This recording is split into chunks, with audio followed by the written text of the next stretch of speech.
This channel does not promote any violent, harmful, or illegal activities. All content provided by this channel is meant for an educational purpose only.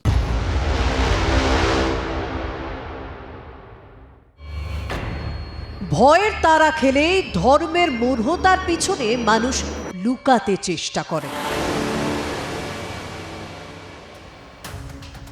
বিশ্বকবি রবীন্দ্রনাথ ঠাকুরের এই কথা দিয়ে আজকে hotspot শুরু করছি। কেন বলুন তো? সত্যিই তো প্রশ্ন তো করবই যে বর্তমানকালের রাজনৈতিক দলগুলোর কিসের এমন ভয় যে ধর্মের মূঢ়তার পেছনে তাদেরকে লুকোতে হচ্ছে। ভাবছেন এতটা অ্যাগ্রেসিভ, এতটা কড়া কথা কেন আজকে শুরুতে বলছি? সেটাই তো দেখাবো আগামী কয়েক ঘন্টায় হটস্পটের ইস্যুগুলোর সঙ্গে আপনাদের পরিচয় করে দিই। এবং 26-এর ভোট যেহেতু সামনে, তাই সবার প্রথমে আমাদের ইস্যু ভোটের ধর্ম। হ্যাঁ, ভোটের চরিত্রের সঙ্গে সঙ্গে ধর্ম এই মুহূর্তে দাঁড়িয়ে কোথাও যেন ভোটের উপর আধিপত্য বিস্তার করছে। আর ভোটের উপর যখন ধর্ম আধিপত্য বিস্তার করে না, তখন তার ফলাফল কি হয় সেটা কয়েকজনের বক্তব্যে আপনাদের শোনাবো। দ্বিতীয় ইস্যু, পড়ুয়ার পাতে নেতার তালা। নেতারা তো ওই ধর্মের পিছনে ছুটছেন, সাধারণ মানুষের চাহিদার কথা তারা কতটা ভাবছেন? মিডিয়া না ঢুকলে তাদের তো কোনো বিষয়ই কান যাচ্ছে না, কোনো বিষয় তারা চোখ দিচ্ছে না, দেখাবো। তৃতীয় ইস্যু কি, ডিজিটাল দাদা। এই দাদার আধিপত্য আবার সব জায়গায়, মানে ডিজিটালে প্রত্যেকটা প্ল্যাটফর্মেও দাদা হয়েছিল এমএম মনোজিৎ মিশ্র, তার ফলে কতটা প্রভাব পড়েছে জানাবো আপনাদেরকে। তবে সবার প্রথম ইস্যুর ইন্ট্রো শুনলেই বুঝে যাবেন কোন দিকে আজকের হটস্পটকে নিয়ে যাচ্ছি। হিন্দু জনতার সংযুক্তিকরণ, ইসলাম ধর্মকে নিয়ে কোনদিন কোন মুসলিম সমাজ আন্দোলন করে না।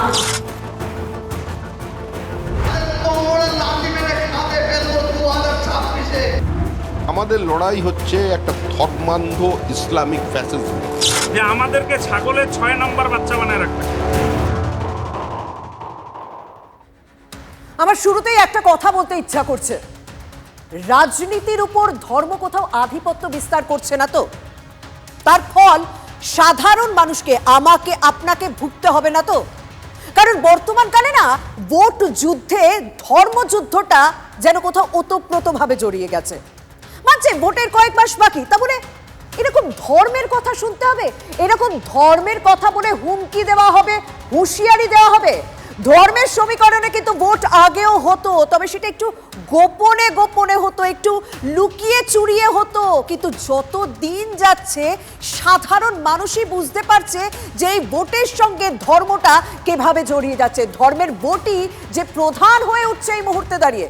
বেশি দিন নয়, গত কয়েকটা দিনের দিকে আপনি চোখ রাখুন, সেখানে কিন্তু শুধুমাত্র ধর্মের কথা, সাধারণ মানুষের সমস্যার কথা নেই। রাজনৈতিক দলের নেতাদের মুখে শুধুমাত্র ধর্মের কথা।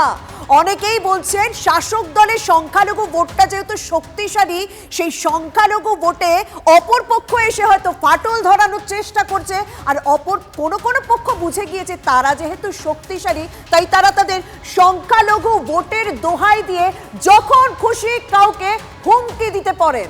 কেন এই কথাটা বলছি, হুমকি কেন বলছি, খুব অবাক লাগছে তো আমার মুখে এই কথাটা শুনে। গ্রন্থাগার মন্ত্রী সিদ্দিকুল্লাহ চৌধুরীর কিছু বক্তব্য আপনারা শুনুন। সুবিচার না হলে দল ছেড়ে দেব। দল যদি বিচার না করে, এরকম দলের পরও আমার নেই। টিএমসিকে স্বীকার করতে আমাদের অবদান ছাড়া টিএমসি আসতে পারতো না। এখানে তো আমরা কিছুটা অংশ শোনালাম, তিনি হাতে গুনে গুনে দেখিয়ে দিয়েছেন সংখ্যালঘু কঠা সংগঠন তার হাতে রয়েছে। তার যদি স্বার্থ রক্ষা না হয়, তাহলে এই প্রত্যেকটা সংখ্যালঘু সংগঠনকে তিনি আসল জায়গা থেকে সরিয়ে নেবেন। কোন জায়গা থেকে সরাবেন সেটা আমি বলবো না, কারণ সেইটা বলার জায়গায় আমি নেই। কিন্তু তিনি কার্যত যে হুমকি দিচ্ছেন সেটা অন্তত বোঝা গেল। কাল নিজে বিধানসভা মন্তেশ্বরে গিয়ে বিক্ষোভের মুখে পড়েছিলেন এই মন্ত্রী।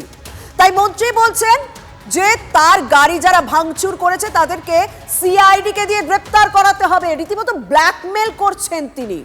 সিদ্দিকুল্লাহর আরো একটা বাইট শুনবো, আমরা সেই বাইটটা অবশ্যই আপনাদের কাছে নিয়ে আসবো। তবে যখন আমরা দক্ষিণবঙ্গে এই কথাটা শোনাচ্ছি না, উত্তরবঙ্গে স্থানীয় নেতার হুঙ্কার শুনবেন। মিজানুর রহমান, মানে সংখ্যালঘু ভোট কাদের কাছে বেশি ইম্পর্টেন্ট এবং সংখ্যালঘু ভোটের হুমকি একের পর এক নেতা কিভাবে দিয়ে যাচ্ছেন শুনুন। মিজানুর রহমানের বক্তব্য শুনুন। ধূপগুড়ির সংখ্যালঘু সেলের সভাপতি তিনিও হুঙ্কারের মুডেই রয়েছেন। আমাদের সম্মান না রাখা হয় তাহলে এটা আমাদের জন্য একটা দুর্ভাগ্য যে আমরা কি ওই লাস্ট বেঞ্চে বসার লোক নেই। বা আশা করব আমার যে মাদার কমিটির নেতৃত্ব আছে ওনাদেরকে বলবো যে আমাদেরকে ছাগলের 6 নাম্বার বাচ্চা বানায় রাখবেন না। আমরা সংখ্যালঘু তৃণমূল কংগ্রেসের লোক, আমাদেরও ভোট ব্যাংক আছে। আমাদেরও ভোট ব্যাংক আছে, আমরা ছাগলের ষষ্ঠ সন্তান নই, আমরা পিছনের বেঞ্চে বসে থাকার নই। এইভাবে এই ভাষায় হুমকি দেওয়া হচ্ছে, এই ভাষায় হুঙ্কার দেওয়া হচ্ছে। স্বাভাবিকভাবে রাজনৈতিক দলের নেতারা এই কথা যখন বলছেন তখন বিশেষজ্ঞরা কি বলছেন? বলছেন সংখ্যালঘু ভোট ব্যাংকে কি তাহলে শাসকের রাশ আস্তে আস্তে আলগা হচ্ছে? শুধু নেতা মন্ত্রীরা কেন, যখন হুমকি হুঁশিয়ারি কথা বলছে তখন ধর্মগুরুও তো বাদ যাচ্ছেন না। ধর্মসভাতে উঠছে রাজনীতির স্লোগান, ভোট ব্যাংকের হিসেব নিকেশ ধর্মের সভাতেও চলছে। শুনুন, ফুরফুরা শরীফের পীরজাদা তোহা সিদ্দিকী আবার কোমর ভেঙে দেওয়ার হুঙ্কার দিচ্ছেন। আর এই তোহা সিদ্দিকীকে নিয়ে যখন কথা বলছি না, 2011 সালের পক্ষ থেকে তোহা সিদ্দিকী তিনি কিন্তু সরাসরি তৃণমূলের হয়ে কোনোদিনও ভোটে দাঁড়াননি, কিন্তু কখনো তাকে তৃণমূলের বিরুদ্ধেও কথা বলতে শোনা যায়নি। কি এমন হয়ে গেল যে তিনিও হুমকি দিচ্ছেন, তিনিও হুঁশিয়ারি দিচ্ছেন, ধর্মীয় সভায় রাজনীতির অঙ্ক কষছেন? দেখুন তো। ভোটের সময় সংখ্যালঘু মুসলমান আমরা হব জামাই বাবু উনাই, আর ভোট হয়ে গেলে আমরা সালা হব। বিশেষ করে সংখ্যালঘু মুসলমানদের নিয়ে যদি কেউ 2 নম্বরে করে তাদের কোমরে লাঠি মেরে খাতে ফেলবো 2026-এ। শুনেন, এই হুমকিটা, এই হুঁশিয়ারিটা কাকে দিলেন এটা তোহা সিদ্দিকীই ভালো জানবেন বা বিশেষজ্ঞরা ভালো জানবেন। আমাদের কাজ মানে সাংবাদিকদের কাজ তো সেই সমস্ত বক্তব্য সাধারণ মানুষের সামনে রিপ্রেজেন্ট করা, সেই আমরা বিষয়টাই তুলে ধরছি।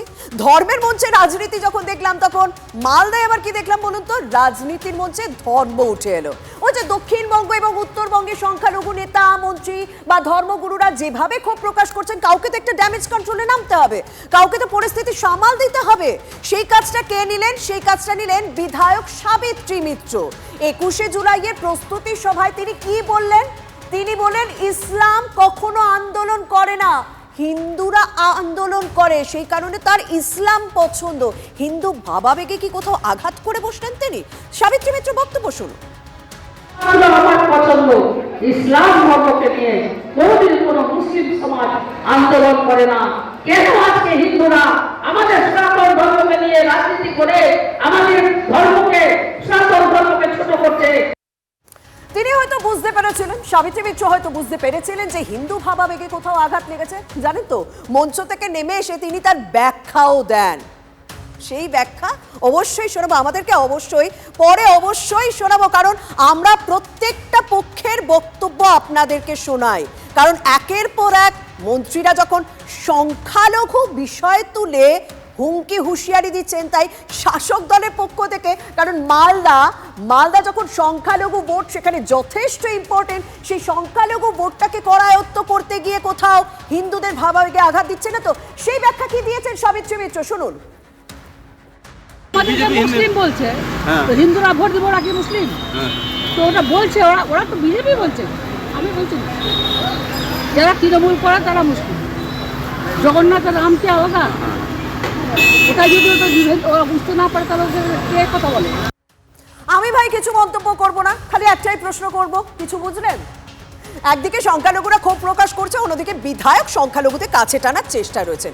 এটা যদি শাসকের চেষ্টা হয় তাহলে বিরোধীরাও তো, মানে রাজ্যের প্রধান বিরোধী রাজনৈতিক দল বিজেপি, তারাও তো তাদের অঙ্কটা একেবারে পরিষ্কারই করে দেবেন, কারণ তাদের তো অঙ্ক পরিষ্কার। হ্যাঁ, গতকাল শ্রমিক ভট্টাচার্য তিনি বলেছেন যে সংখ্যালঘু এবং হিন্দু, মানে মুসলিম এবং হিন্দুকে সবাইকে একসঙ্গে নিয়ে চলতে হবে। তিনি বুঝে গিয়েছেন যে এই মধ্যপন্থা অবলম্বন করতে হবে বিজেপিকে, কিন্তু সংখ্যাগুরু ভোটটাকে আরো একজন কিন্তু পুরোপুরি টার্গেট করেছেন, মানে শুভেন্দু অধিকারী। তিনি কিন্তু তার জায়গা অনড়, তিনি একটা জায়গাতেই কনসেন্ট্রেট করছেন, হিন্দু ভোট। আবারও বলছি, রাজনীতির উপর ধর্ম কোথাও আধিপত্য বিস্তার করছে। শুভেন্দু অধিকারী বক্তব্য শুনুন। শক্তিশালী সংগঠন হিন্দু জনতার সংযুক্তিকরণ এবং সংকল্পপত্র নিয়ে আমরা নামব 4 থেকে 5% ভোটের দরকার আছে। গত লোকসভা ভোটে 68% হিন্দু ভোট দিতে গেছে। আপনারা এখন থেকে বুথকে শক্তিশালী করুন।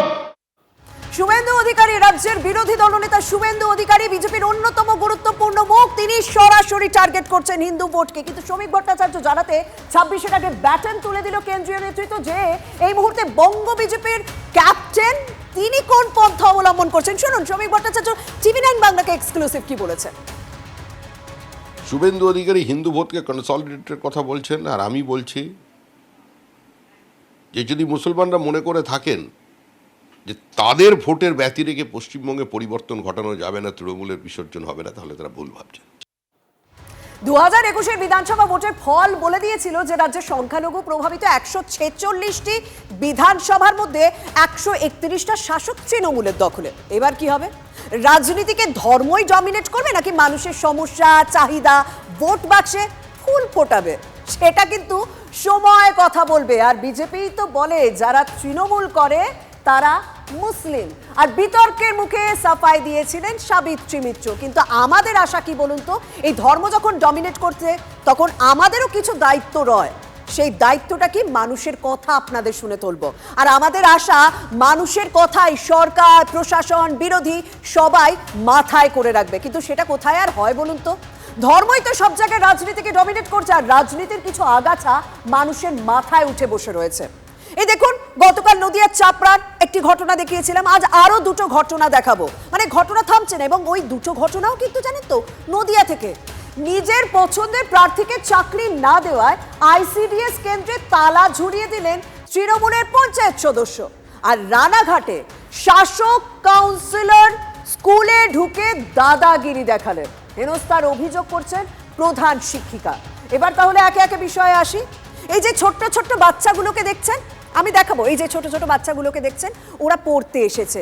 আর গ্রামের প্রায় 100 প্রসূতি যারা খাবার খেতে আসে, কারণ তাদের বাড়িতে সত্যি সেই রকম খাওয়ার ব্যবস্থা থাকে না, সেই কারণে তো ICDS সেন্টারগুলো রোজকার মতো খিচুড়ি খেতে এই বাচ্চাগুলো এসেছে, প্রসূতিরাও এসেছে। কিন্তু গত 4 দিন ধরে জানেন তো ওরা আসছে, বসে থাকছে, আর খালি হাতে খালি পেটে চলে যাচ্ছে। কারণটা কি? ধুবুলিয়ার বটতলা ICDS কেন্দ্রে তালা ঝুলিয়ে দিয়েছেন পঞ্চায়েত সদস্য। কারণটা শুনবেন, মানে তার ঔদ্ধত্যটা শুনবেন। কারণ তার পছন্দের প্রার্থীকে চাকরিতে নেওয়া হয়নি। ভাবুন, একজন পঞ্চায়েত সদস্যের ক্ষমতা ভাবুন। এই ছোট ছোট বাচ্চাদের পেট খালি করে রাখতে হচ্ছে তার জন্য। এরা ভাববেন মানুষের কথা? মানে এরা মানুষের কাছে গিয়ে ভোট চায়, বলে যে আপনার কথা ভাববো, আপনার সমস্যার সমাধান করব। কিন্তু ক্ষমতা পাওয়ার পর এরা শুধুমাত্র নিজেদের কথা ভাবে, ভাবতেও লজ্জা লাগে। আমাদের প্রশ্নে পঞ্চায়েত সদস্য বলছেন তালা নাকি পাড়ার লোক দিয়েছে। এটা কোনো সাফাই হতে পারে? শুনুন তার বক্তব্য। তাহলে আমি মারিনি, তালা পাড়ার লোক মেরেছে। তালা দিয়ে দেওয়ার কারণে তো 100-এর উপর শিশু না, মানে পড়াশোনা হচ্ছে না, খেতে পাচ্ছে না। দায়ভার তো সিটিভিও। দেখুন, পাড়ার লোকের উপর তিনি বিশ্বাস কেন রেখেছেন বলুন তো? কারণ এই পাড়ার লোকের ভোটেই তো তিনি ক্ষমতা পেয়েছেন। কিন্তু পাড়ার লোক যখন বুঝে গেছে না এই মানুষটা শুধুমাত্র রাজনীতির দিক দেখছে, আমাদের দিক দেখছে না, তখন তারাই হাঁড়িটা ভেঙে দিয়েছেন সঙ্গে সঙ্গে। মিথ্যেটা ফাঁস হয়ে গিয়েছে। শুনুন সাধারণ মানুষের বক্তব্য। বাচ্চারা নিয়মিত পড়াশোনাটা হোক, তারা নিয়মিত খাবারটা পাক, আর যে কারেন্টের ব্যবস্থা নেই, গরমে বাচ্চারা এখানে পড়াশোনা করতে পারে না, সেই সমস্ত ব্যবস্থাগুলো সরকারকে নজর দিতে হবে। লোকাল গ্রাম পঞ্চায়েতের মেম্বার বরকত আলী শেখ, উনি এসে এটা তালা দিয়ে গেছে। কেন? এখানে ওনার পছন্দ মতো একজনকে উনি এখানে মানে পোস্টিং করতে চায়। আর আমরা সারাদিন যখন এই খবর দেখালাম, সবাইকে ওই যে শুরুতে বলেছিলাম মিডিয়া না ঢুকলে কারোর কানে চোখে কিছুই আসছে না, আমরা যখন দেখালাম তখন এই ICDS সেন্টার খুলে দেওয়া হলো না। খুলে দেওয়া হলো বললে খুব ভুল হবে, বলবো বরং ভেঙে দেওয়া হলো, কারণ চাবি পাওয়া যায়নি। তাই পঞ্চায়েত প্রধান এসে তালা ভেঙে ICDS কেন্দ্র খুললেন। কিন্তু ওই কুচো নেতা, মানে যে পঞ্চায়েত সদস্য তালাটা লাগিয়ে দিয়ে গেছিলেন, তার বিরুদ্ধে কি কোনো ব্যবস্থা নেওয়া হবে? এত সাহস সে কোথা থেকে পেল? এই প্রশ্নটাও তো উঠবে। সরকারি প্রকল্প, সরকারি সম্পত্তি কি ওই পঞ্চায়েত সদস্যের পৈতৃক সম্পত্তি? সেই উত্তর কিন্তু কারোর কাছে নেই। সেই উত্তর আমরা ভবিষ্যতেও পাবো কিনা সেদিকে সন্দেহ রয়েছে। এবার আসি দ্বিতীয় ঘটনায়। ধুবুলিয়া থেকে রানাঘাটে লালগোপাল উচ্চ বালিকা বিদ্যালয় যাব, দূরত্ব খুব একটা বেশি নয়। স্কুলে গিয়ে এক প্রধান শিক্ষিকাকে চমকালেন স্থানীয় তৃণমূল কাউন্সিলর। তাদের কাজই হচ্ছে দাদাগিরি করা, চমকানো। এখানে কারণটা শুনবেন, রাস্তার কুকুরকে খেতে দেওয়া নিয়ে বিবাদ তৈরি হয়েছে। অভিযোগ, কাউন্সিলর স্কুলে গিয়ে পড়ুয়া সহ শিক্ষকদের সামনে একজন প্রধান শিক্ষিকাকে ধমকে চমকে এসেছেন সবার সামনে স্কুলের মধ্যে, জানিয়ে অপমানিত প্রধান শিক্ষিকা শতাব্দী সরকার। সেটাই স্বাভাবিক, শুনুন। উনি একটাই কথা বললেন যে 8 নম্বর ওয়ার্ডে কোনো কুকুরকে আমি খেতে দিতে দিই না, আপনিও খেতে দেবেন না। প্রয়োজনে আপনার যদি এতই কুকুরের প্রতি ভালোবাসা থাকে তাহলে আপনি আপনার স্কুলের মধ্যে কুকুরদের নিয়ে আসবেন, নিয়ে এসে খেতে দেবেন, বা আপনার বাড়িতে ডেকে নিয়ে যাবেন, নিয়ে গিয়ে খেতে দেবেন। দিদিমণির সামনেই বলেছেন, আমার গ্রুপ ডি স্টাফ ছিলেন তার সামনেই বলেছেন, এবং আমার ছাত্রীরা ছিল তাদের সামনে এই ধরনের কথা বলেছেন। তো টোনিংটা মানে এবং ওনার গলার ভয়েসটা, এটা আমি খুব অপমানিত হয়েছি। একজন কাউন্সিলর দাদাগিরি করে স্কুলের মধ্যে গিয়ে সেই স্কুলে প্রধান শিক্ষিকাকে হুমকি দিয়ে বলছেন, কুকুর বিড়ালগুলোকে আপনি স্কুলের মধ্যে আনবেন, না হলে বাড়িতে নিয়ে গিয়ে খাবেন। এটা কোনো পদ্ধতি হলো? কিন্তু এই কাউন্সিলর কিন্তু মোক্ষম সাফাই দিয়েছে, জানেন, মানে ওই যে রাজনীতি করেন না, তাই তাদের কাছে যুক্তিগুলো খুব পরিষ্কার থাকে। পরিষ্কার যুক্তিটা শুনুন। উনি যে পলিথিনটা ইউজ করেন, আমরা সব জায়গাতে যে ড্রাইভটা এই মুহূর্তে চালাচ্ছি, যে পরিবেশ দূষণে পলিথিন ব্যবহার করাটা একটা এই মুহূর্তে খুবই প্রবলেম। আদারওয়াইজ আর কিছুই না। ওনাকে বলেছি খাবার দিন আপনি কুকুরকে, আমি পরিচ্ছন্নতার দায়িত্ব যখন নিয়েছি 8 নম্বর ওয়ার্ডকে পরিষ্কার রাখার দায়িত্ব আমার। প্রত্যেকদিন শেষে জানেন তো আমাদের কসবা ল কলেজের আপডেটের দিকে নজর রাখতে হবে, কারণ মনোজিৎ মিশ্র সে যে কি করে বেরিয়েছে জানেন তো। প্রত্যেকটা হোয়াটসঅ্যাপ গ্রুপের সেই অ্যাডমিন ছিল, একজন অস্থায়ী কর্মী, সে প্রত্যেকটা হোয়াটসঅ্যাপ গ্রুপের অ্যাডমিন ছিল, ডিজিটাল দাদা হয়ে উঠেছিল সে। ছাত্রীদের জোর করে ইউনিয়ন রুমে বসিয়ে রাখতো। টিভি9 বাংলায় বিস্ফোরক আরও এক ছাত্রী অভিযোগ করেছে, রূপসা নস্কর জিএস পরিচয় দিয়ে কলেজে ছড়ি ঘোরাতো মনোজিৎ, কারণ এই রূপসা নস্কর মনোজিতেরই লোক। এরকমই বিস্ফোরক অভিযোগ ওই ছাত্রী। এরকম আরো বেশ কিছু গুরুত্বপূর্ণ খবর রয়েছে, তবে হটস্পট আজ এখানে শেষ করতে হবে। আর অন্যান্য খবরের জন্য নজর রাখুন টিভি9 বাংলার সঙ্গে থাকুন।